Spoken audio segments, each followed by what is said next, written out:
தேவி, எந்த நாவு எனக்கு வரமாக இருந்ததோ இப்பொழுது அது சாபமாக மாறிவிட்டது. ஆகையால் தாங்கள் என் நாவை அறுத்தெறிந்து என்னை சம்ஹாரம் செய்து விடுங்கள் தேவி. அதன் வாயிலாக இந்த பிரபஞ்சம் ஒன்றை கற்கட்டும். அனைவரும் தன் நாவை மற்றும் தன் வார்த்தைகளை நிதானமாக சிந்தித்து பிரயோகிக்க வேண்டும் என்று. நீ மதிகெட்டவன். அதீத பலசாலியாக இருந்தும் நீ பேடியாக இருக்கிறாய். நீ இப்போது உன் நாவினால் தேவர்கள் மறைய வேண்டும் என்றால் அது நிதர்சனமாகிவிடும். ஆனால் நீ சூழ்நிலையை கண்டு அஞ்சி மரண தண்டனையை வரமாக கோருகிறாய்.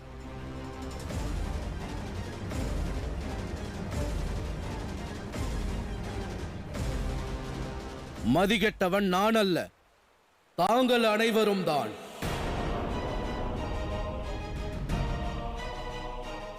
ஏராளமான ஞானம் பெற்ற அசுரகுரு மற்றும் அசுர மாதா இருக்கையில் என்னை போன்ற ஒரு மூடனை தடுக்க தவறிவிட்டீர்கள். இதைவிட பெரிய மூடத்தனம் என்ன இருக்கிறது? மதனா, யார் முன்னிலையில் இருக்கிறாய் என்பதை மறவாதே. நான் மறக்கவில்லை. நான் தங்களை என்றும் என் அன்னையாக தான் கண்டேன். தாங்கள் என்னை எப்பொழுதும் மகனே என்றுதானே அழைத்தீர்கள் தாயே. ஆனால் இன்று தாங்கள் என்னை ஒரு மகனாகவே கருதவில்லை. வாயுவின் வேகமும் கூட இந்த அளவிற்கு வேகமாக தன் திசையை மாற்றாது. ஆனால் தங்கள் குணம் மாறிவிட்டது தாயே.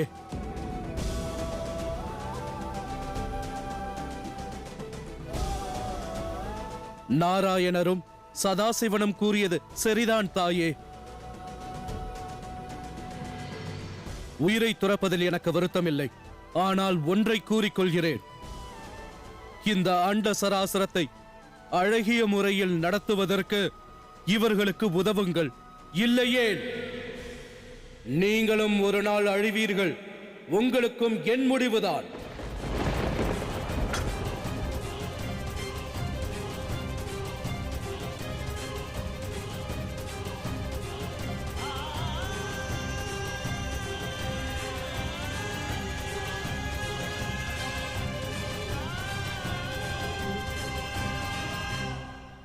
தாயே,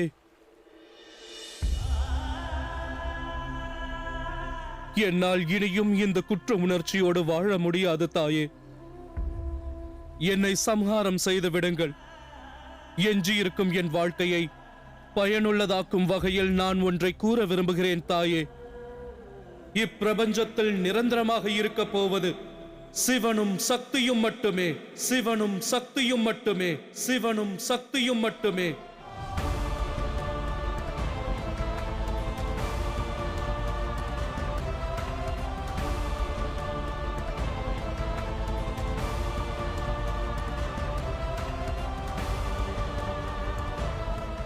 ஹர ஹர மகாதேவா. அன்னை பார்வதி போற்றி.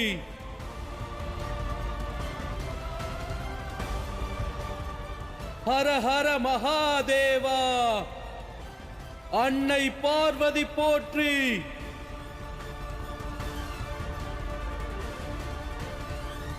நான் ஜோதிர்லிங்க பயணத்தை மேற்கொண்டிருக்கிறேன். தர்மம் மற்றும் சத்தியத்தின் கொடியை பறக்கவிட விரும்புகிறேன்.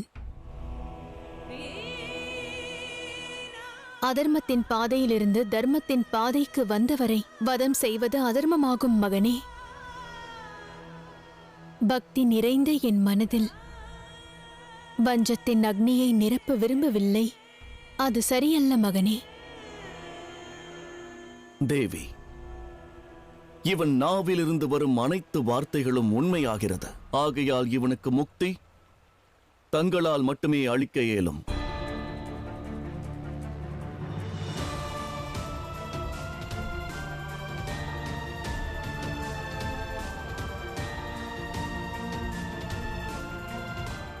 மகாதேவா, நான் பெரும் குழப்பத்தில் இருக்கிறேன். சரியான முடிவெடுக்க உதவுங்கள். தேவி பார்வதி, இந்த சங்கடத்திற்கான தீர்வு ஒன்றே. தாங்கள் உருமாறி மதனாசுரனை உடனே வதம் செய்ய வேண்டும். மேலும் இத்தருணம் தாங்கள் இந்த ரூபத்தில் ஜோதிர்லிங்கங்களுக்கான பயணத்தின் மத்தியில் வதம் செய்திடுவது இயலாத காரியமே, ஓர் தவறுமாகும். ஆகவே ஆதிசக்தியான தாங்கள் உடனடியாக உருமாறி வதம் செய்திட்டு அவனுக்கு முக்தியும் வழங்க வேண்டும்.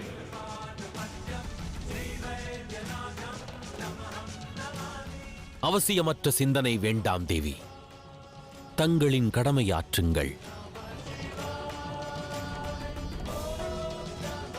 அவ்வாறே மகாதேவா, நான் மதனாசுரனை சம்ஹாரம் செய்வேன்.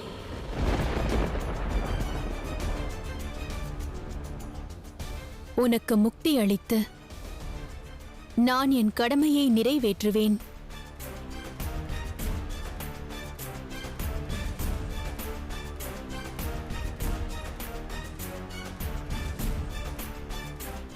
மிக்க நன்றி தாயே. இனி எனது மரணம் அர்த்தமுள்ளதாக மாறிவிடும். தாமதப்படுத்த வேண்டாம் தாயே. தேகம் என்ற இந்த கூட்டில் இருந்து என் ஆன்மாவிற்கு விடுதலை தாருங்கள். எனக்கு முக்தி தாருங்கள் தாயே.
மதனாசுரனுக்கு முக்தி அளித்த தேவி ஆதிசக்தியின் இந்த ரூபத்தை இந்த அண்ட சராசரமும் பகலாமுகி என்ற பெயர் கொண்டே அழைப்பார்கள்.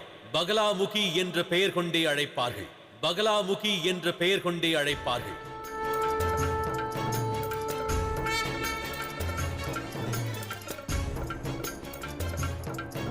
மானிடர் தங்களின் விரோதிகளை வெற்றி கொள்வதற்காக பகலாமுகி தேவியை வணங்கிடுவார்கள்.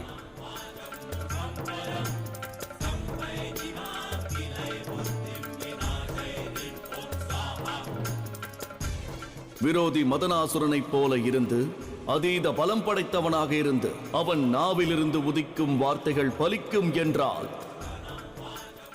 அதைவிட விபரீதமான சூழ்நிலை வேறு ஏதும் இல்லை. ஆகையால் எத்தருணத்தில் ஒரு நபர் விரோதம் கொள்கிறாரோ அல்லது சூழ்நிலையும் காலமும் விரோதம் கொள்கிறதோ அந்நேரம் தேவி பகலாமுகியை பூஜிப்பதால் அனைத்து ஆபத்துகளும் விலகுகிறது. வாழ்க்கையின் அனைத்து பிரச்சனைகளுக்குமான எளிய தீர்வு தேவி பகலாமுகியை பூஜிப்பது.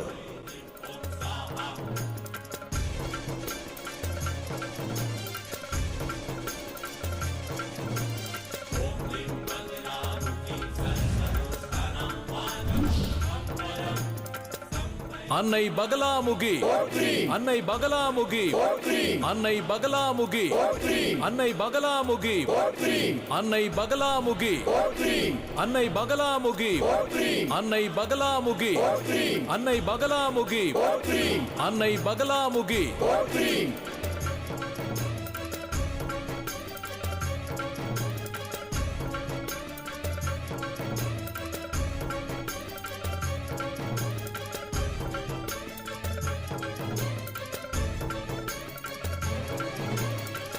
வைத்தியநாத தாமில் சிவன் தன் சக்திக்காக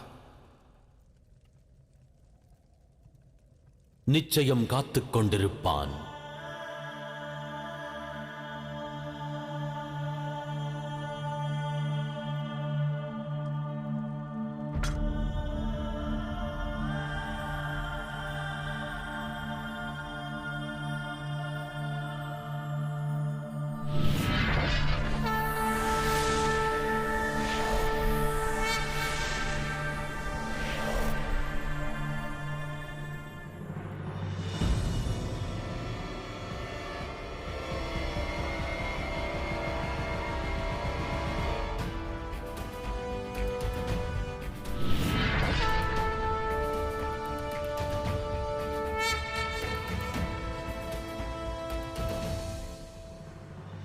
சிவனின் பிம்பத்தை மீண்டும் இங்கு கொண்டு வர வேண்டும்.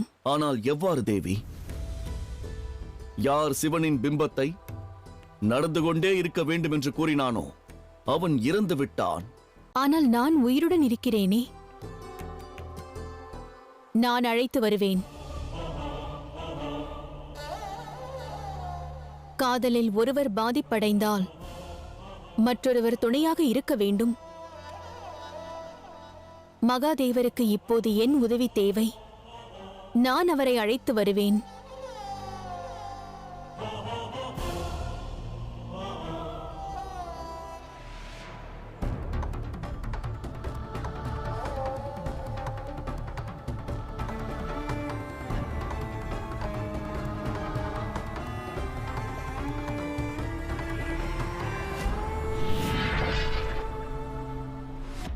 ஆனால் அன்னை எப்படி இதை செய்வார்கள்? காதலின் சக்தியை கொண்டு இன்று அற்புதமான காதலின் சக்தியை இவ்வையகம் காணும். காதலின் மகத்துவத்தை உணரும்.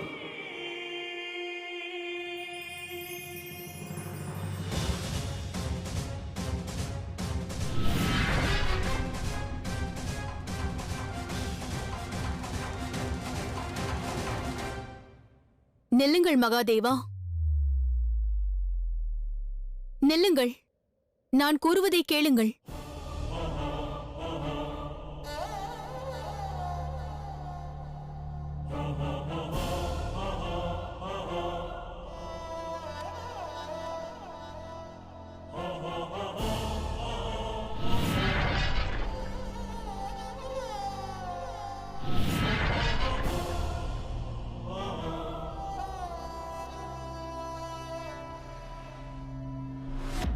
போதும், நிறுத்துங்கள் மகாதேவா.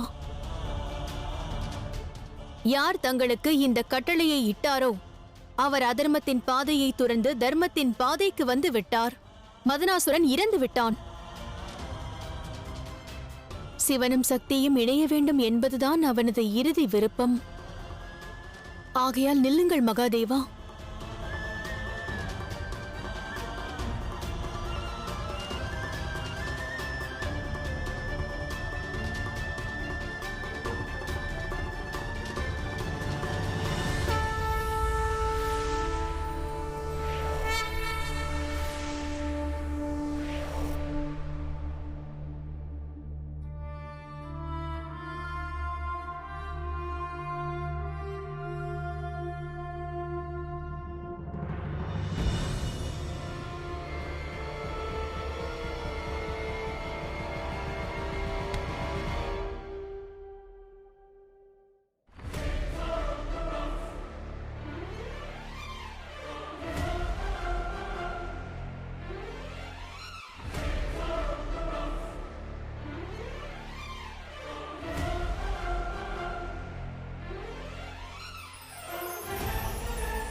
செல்லாதீர்கள் மகாதேவா, நான் தங்களை காதலிக்கிறேன்.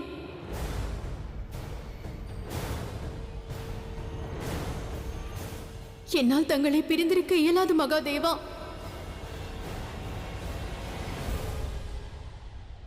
மகாதேவா,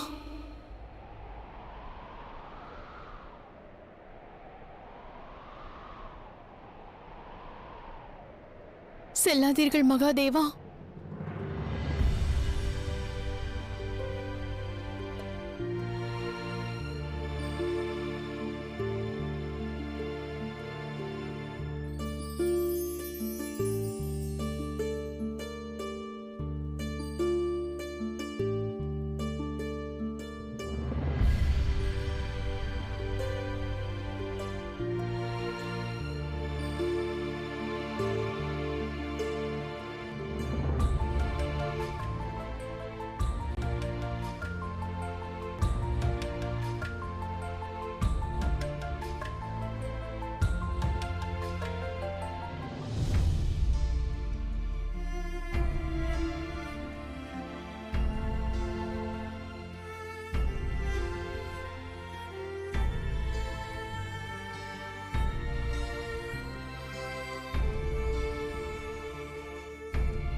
இதுதான் காதலின் அர்த்தம்.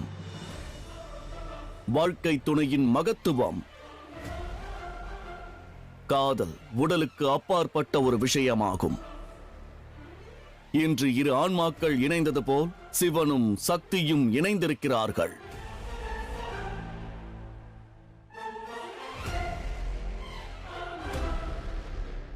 நாம் காணும் இந்த காட்சியே காதலின் பிரதிபலிப்பாகும். மிகவும் தூய்மையான வடிவமாகும். ஆனால் நாராயணா, இல்லை தேவேந்திரா, எந்த வினாவும் எழுப்பாதீர்கள். இந்த அற்புதமான காட்சியைக் கண்டு ஆனந்தம் கொள்ளுங்கள், கொண்டாடுங்கள்.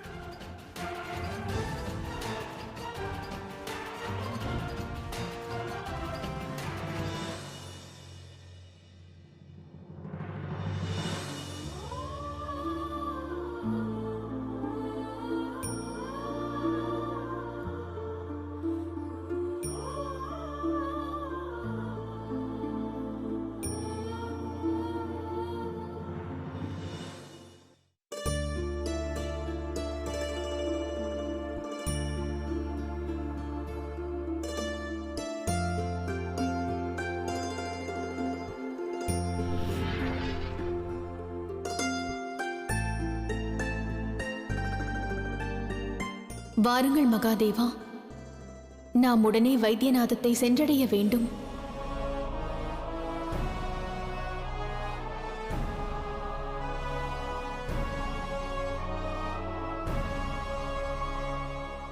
தேவி பார்வதி, தாங்கள் 4 ஜோதிர்லிங்கத்தை மட்டும்தான் தரிசித்திருக்கிறீர்கள். மேலும் 8 மீதம் இருக்கிறது.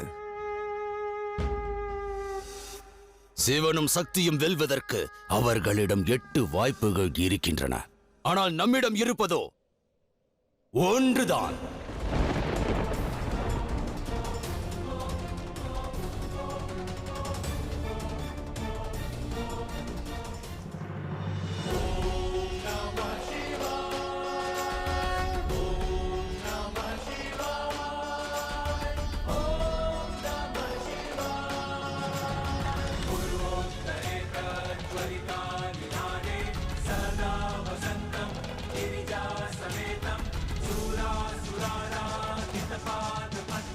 வைத்தியநாத மகாதேவ, வைத்தியநாத மகாதேவ, ஹர ஹர மகாதேவா, வைத்தியநாத ஹர ஹர மகாதேவ, மகாதேவா, வைத்தியநாத மகாதேவ, வைத்தியநாத மகாதேவ. தேவர்களின் சூழ்ச்சி காரணமாக மதனாசுரனும் அழிந்தான். இனி என்ன செய்வது அசுரகுரு? நான் அறியேன். எந்த அஸ்திரத்தை கொண்டு தேவி பார்வதியை தடுத்து நிறுத்துவது என்று நான் அறியேன். ஆனால் தடுத்தாக வேண்டும் குருதேவா, நிச்சயம் தடுத்தாக வேண்டும். ஒருவேளை அந்த பார்வதி இந்த யாத்திரையை நிறைவு செய்து விட்டால் பிறகு நம் உத்தேசத்தில் நாம் தோர்த்து விடுவோம். பிறகு இந்த பிரபஞ்சத்தில் நம்மால் எந்த ஒரு அக்கிரமத்தையும் செய்ய இயலாது. தடுத்தாக வேண்டும். நமது அனைத்து தாக்குதலையும் அவள் முறியடித்து விட்டாள். இனி எவ்வாறு அவளை தடுப்பது? ஹர ஹர மகாதேவா, ஹர ஹர மகாதேவா, ஹர ஹர மகாதேவா, ஹர ஹர மகாதேவா, ஹர ஹர மகாதேவா, ஹர ஹர மகாதேவா, ஹர ஹர மகாதேவா, ஹர ஹர மகாதேவா, ஹர ஹர மகாதேவா, ஹர ஹர மகாதேவா, ஹர ஹர மகாதேவா, ஹர ஹர மகாதேவா, ஹர ஹர மகாதேவா. ஹர ஹர மகாதேவா, ஹர ஹர மகாதேவா, ஹர ஹர மகாதேவா,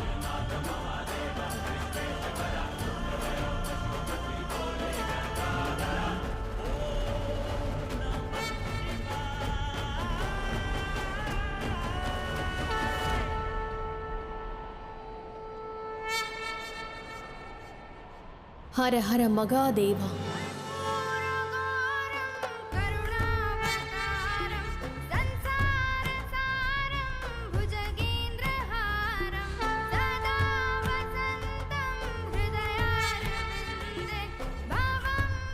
ஹர ஹர மகாதேவா,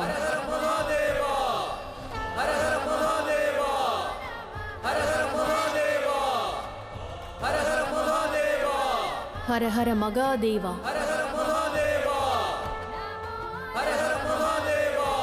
ஹர ஹர மகாதேவா இன்று முதல், இக்கணம் முதல் இந்த பகுதி இவன் பெயரின் வைத்தியம் மற்றும் சிவனின் நாதம் எனும் பெயரோடு இணைந்து வைத்தியநாததாம் என்ற பெயர் கொண்டு அழைக்கப்படும்.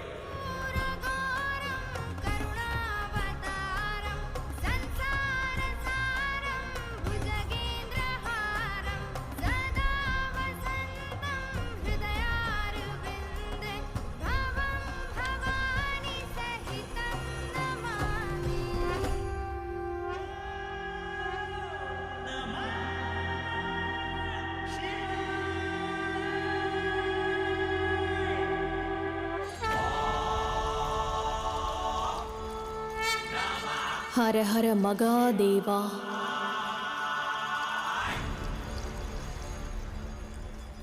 ஹர ஹர மகாதேவா ஹர ஹர மகாதேவா ஹர ஹர மகாதேவா ஹர ஹர மகாதேவா ஹர ஹர மகாதேவா ஹர ஹர மகாதேவா ஹர ஹர மகாதேவா ஹர ஹர மகாதேவா ஹர ஹர மகாதேவா ஹர ஹர மகாதேவா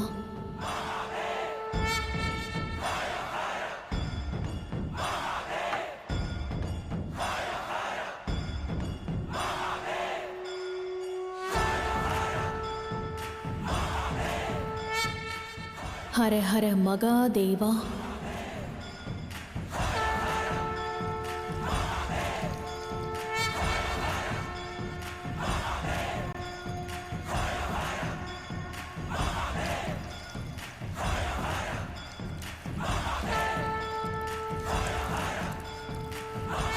மகாதேவரை நாம் தரிசித்து விட்டோம். நாம் புறப்படுவோம்.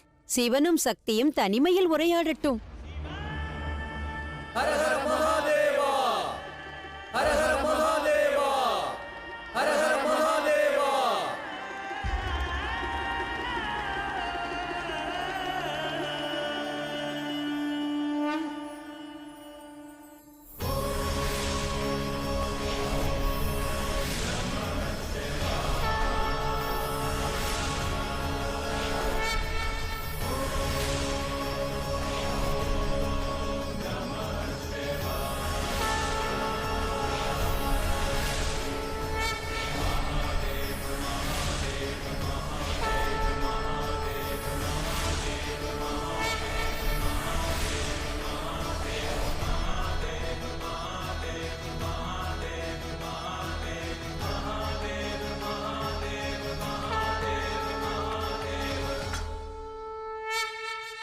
தேவி பார்வதி, தாங்கள் இதுவரை வந்துவிட்டீர்கள். சரீரம் மற்றும் மனவேதனையையும் பொறுத்தீர்கள். ஆகவே தங்களின் பக்திக்கு பலனாக சிவனின் பிம்பத்திற்கு ரூபமும் கிடைக்கும்.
தங்களின் வேதனைக்கு மாறாக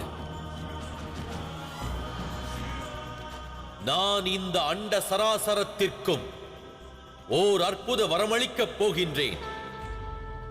இன்று முதல், இந்த கணம் முதல் நான் ஒரு வைத்தியனாக இந்த ஸ்தலத்தில் என்றும் வசிக்கப் போகின்றேன். எவ்வாறு இங்கு சிவனின் பிம்பத்திற்கு ரூபம் ஒன்று கிடைத்ததோ அவ்வாறே இவ்விடத்தில் வரும் பக்தர்கள் எவராயினும் அவர்களின் சரீரத்தில் இருக்கும் அனைத்து ரோகங்களுக்கும் நல் வைத்தியம் புரிந்திடுவேன். பிணி கொண்டவருக்கு வைத்திய அருள் புரிந்து பூரண நலம் பெறச் செய்வேன். வைத்திய அருள் புரிந்து பூரண நலம் பெறச் செய்வேன்.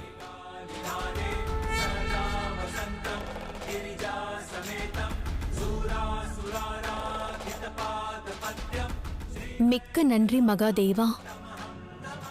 இன்று தங்கள் காரணமாக இந்த ஜோதிர்லிங்கம் அனைவருக்கும் சிகிச்சை மையமாக மாறிவிட்டது.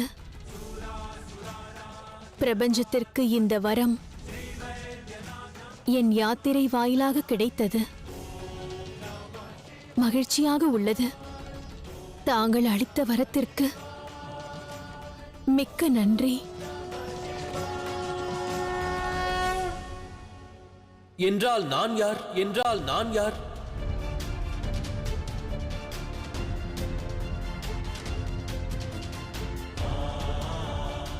அது மட்டுமல்ல, இந்த பெண் யார்?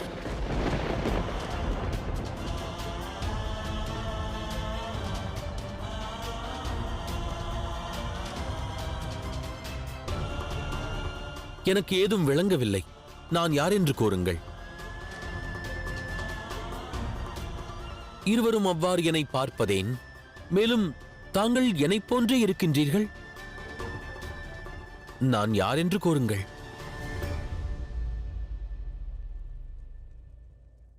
எனக்கு பதில் கூறுங்கள். மெய்யாக நான் யார்? எங்கிருந்து வந்தேன்? என் பெயர் என்ன? என் அடையாளம்தான் என்ன? இருவரும் ஏன் என்னை இவ்வாறு காண்கிறீர்கள்? மேலும் இந்த பெண் யார்? கண்களில் கருணை மற்றும் அன்பை ஏந்திக் கொண்டு என்னை ஏன் இவ்வாறு பார்க்கிறார்கள்? தாங்கள் யார்? நான் யார்? நான் வந்தது எங்கிருந்து? என்னை பற்றி கூறுங்களேன். மகாதேவா, தங்கள் ரூபத்தில் இருந்தபடி ஏன் இவ்வாறு விசித்திரமாக பேசுகிறார்? ரூபம் கிடைத்தது என்பதற்காக அவ்வுருவம் பூரணத்துவம் பெற்றதாகாது தேவி பார்வதி. ஒருவரின் நினைவுகளிலேயே அடையாளம் இருக்கின்றது. உடல் மட்டுமல்லாத உணர்வுகளுக்கும் மகத்துவம் இருக்கின்றது. 4 ஜோதிர்லிங்கங்களையே தரிசனம் செய்தீர்கள். ஆகையால் சிவனின் பிம்பத்திற்கு நினைவுகள் கிட்டவில்லை. ஆகையால் தாங்கள் தங்களின் பயணத்தை தொடர்ந்திட வேண்டும் தேவி. நான் யார்? எனக்கு பதில் உரைத்திடுங்கள். என் பெயர் என்ன? என் அடையாளம்தான் என்ன? அமைதி கொண்டிரு. சமயம் வருகையில் நீ கேட்கும் அனைத்து கேள்விகளுக்கும் பதில் கிடைக்கும். ஆனால் இக்கணம் உன் கடமையானது தேவி பார்வதியை பாதுகாப்பது. எவரிடமிருந்து? யாவரிடமிருந்தும்.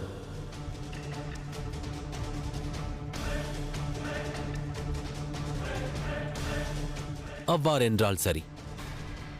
அதுவே என் கடமை என்றால் அண்ட சராசரத்திலும் உள்ள அனைத்து ஜீவனிடத்திலிருந்தும் காத்திடுவேன்.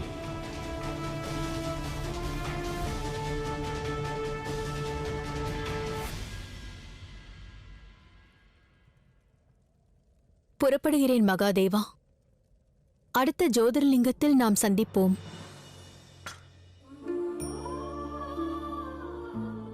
நினைவில்லாமல் இருப்பினும் என்னுடன் இனி தங்களது நிஜ ரூபம் இருக்கும். அது எனக்கு பொறுமையையும் துணிச்சலையும் தரும்.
நில்லுங்கள். தாங்கள் இவர்களை ஸ்பரிசித்திட இயலாது.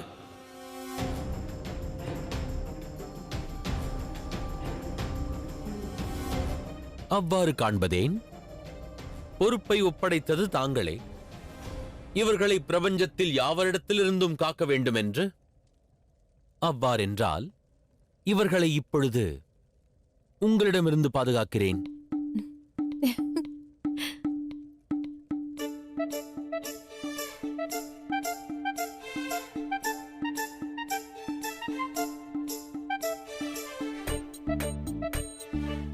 அனுமதி தாருங்கள்.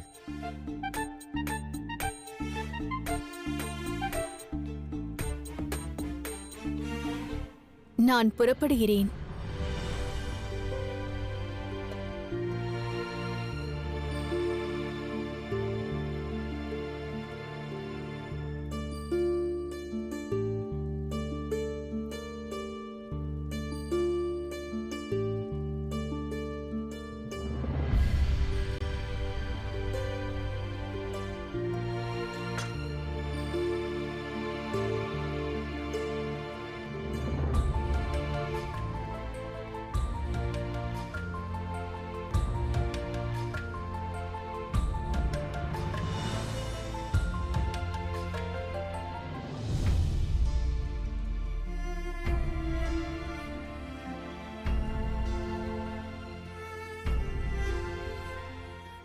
வாருங்கள் தேவி. ஏதேனும் தொலைந்ததா? வாருங்கள்.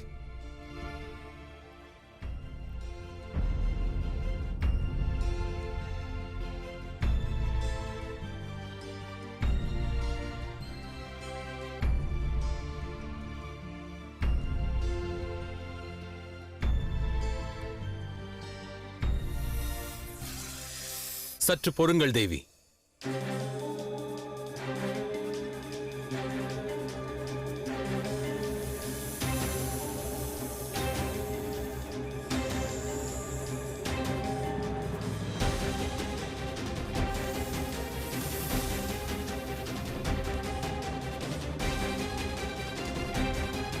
இந்த சர்ப்பம் மகாதேவரின் துணை ஆகும். எனக்கு எந்த தீங்கும் நேராது. ஆபத்து நேர்ந்திடக் கூடாதல்லவா? தங்களை காத்திடுவது என் கடமையே. எனவே அனைத்தையும் கண்காணிப்பேன். வாருங்கள். ஒருவேளை இந்த சர்ப்பம் தங்களை கொத்திவிட்டதென்றால்?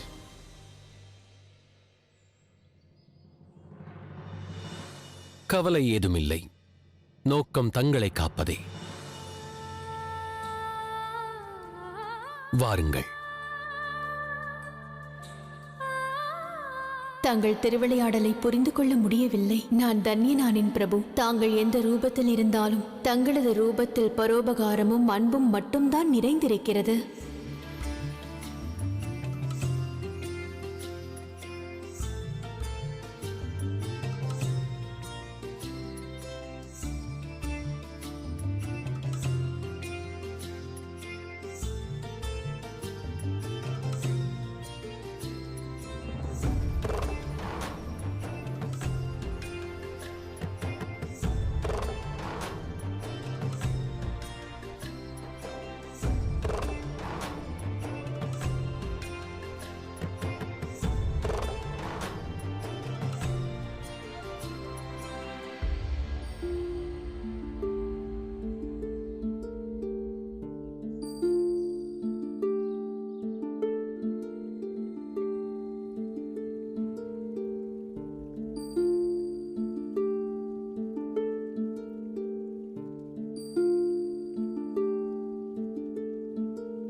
ஏன் நின்று விட்டீர்கள்?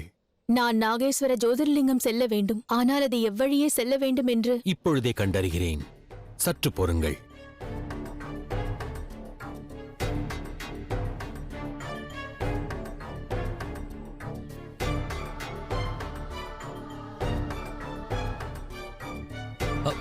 கவனம். விடுங்கள். என்னை மன்னியுங்கள். நாகேஸ்வரம் செல்ல வேண்டும். வழிகாட்ட இயலுமா?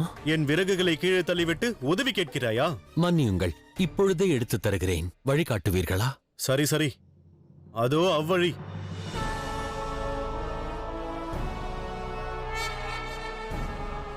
மிக்க நன்றி. எங்கிருந்து தான் வருகிறீர்களோ, தங்களை காணதான் வருகிறார்கள். அருள் புரியுங்கள். வாருங்கள் தேவி.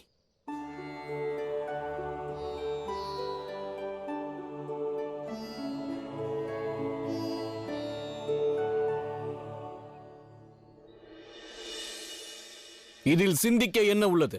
அசுர குலத்தின் வளர்ச்சிக்காக நாங்கள் எங்கள் உயிரையும் கொடுக்க தயார். கட்டளையிடுங்கள் அசுரகுரு. என் கட்டளை என்றும் ஒன்றுதான், சிவனை காண. ஜோதிர்லிங்கம் செல்லும் சக்தியை தடுக்க வேண்டும். எந்த வகையிலாவது அவர்களின் ஜோதிர்லிங்க பயணத்தினை நாம் தடுத்து நிறுத்தியாக வேண்டும். சாமதான பேத தண்டம், இதில் எதை வேண்டுமானாலும் நீங்கள் பிரயோகிக்கலாம், தவறேதும் இல்லை. உயிர் துறக்க நேரிட்டாலும் அதில் தவறில்லை. ஆனால் அவர்களை தடுத்து நிறுத்துங்கள்.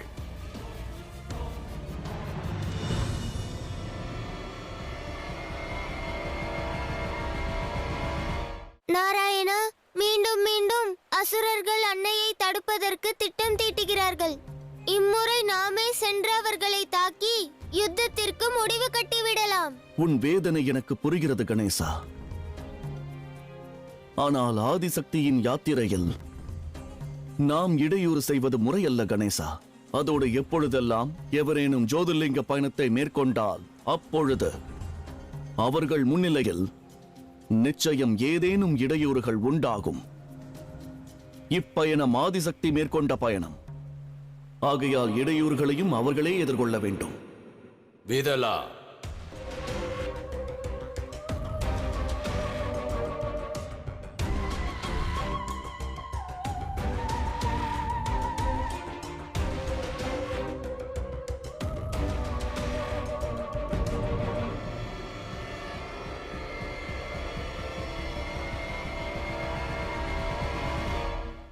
அசுரமாதா, தேவி பார்வதியை விதிலன் தடுப்பான். ஏனென்றால் இவனுக்கு கிடைத்த வரம் அற்புதமானது, அசாதாரணமானது. அவ்வாறு என்ன வரம் பெற்றிருக்கிறான் இவன்? ஆம் நாராயணா, இவன் என்ன வரம் பெற்றிருக்கிறான்? ஏராளமான சக்தியை வரமாக பெற்றிருக்கிறான். ஆகையால் யுத்தத்தில் அவனை தோற்கடிப்பது மிகவும் கடினமான காரியம். ஒருவேளை இவனை எவரேனும் தோற்கடித்தாலும் இவனை வதம் செய்பவரை இவன் சர்ப்பமாக மாறி காலம் உள்ளவரை தொல்லை கொடுப்பான். அவ்வாறென்றால் இவனை வதம் செய்பவர் எவராயினும் என்றும் சுதந்திரமாக இருக்க இயலாது.